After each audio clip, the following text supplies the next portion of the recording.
Samuel died, and all Israel gathered themselves together and mourned for him, and buried him at his house at Ramah. Then David arose and went down to the wilderness of Paran. There was a man in Maon whose possessions were in Carmel, and the man was very great. He had 3,000 sheep and 1,000 goats, and he was shearing his sheep in Carmel. Now the name of the man was Nabal, and the name of his wife Abigail. This woman was intelligent and had a beautiful face, but the man was surly and evil in his doings. He was of the house of Caleb. David heard in the wilderness that Nabal was shearing his sheep. David sent 10 young men, and David said to the young men, "Go up to Carmel and go to Nabal, and greet him in my name. Tell him, long life to you, peace be to you, peace be to your house, peace be to all that you have. Now I have heard that you have shearers. Your shepherds have now been with us, and we didn't harm them. Nothing was missing from them all the time they were in Carmel. Ask your young men, and they will tell you. Therefore let the young men find favor in your eyes, for we come on a good day. Please give whatever comes to your hand to your servants and to your son David."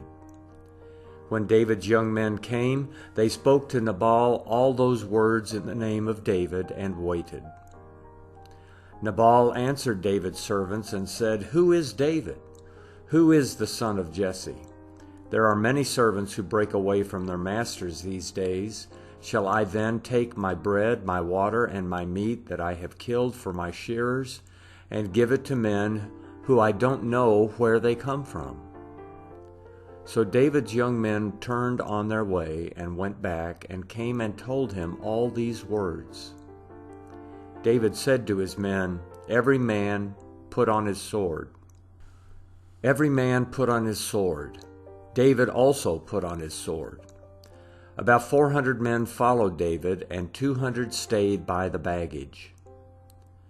But one of the young men told Abigail, Nabal's wife, saying, "Behold, David sent messengers out of the wilderness to greet our master, and he insulted them. But the men were very good to us, and we were not harmed, and we didn't miss anything as long as we went with them when we were in the fields. They were a wall to us both by night and by day, all the while we were with them keeping the sheep.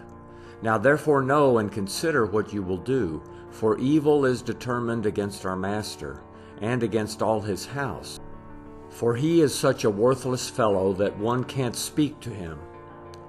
Then Abigail hurried and took 200 loaves of bread, 2 containers of wine, 5 sheep ready dressed, 5 seahs of parched grain, 100 clusters of raisins, and 200 cakes of figs, and laid them on donkeys.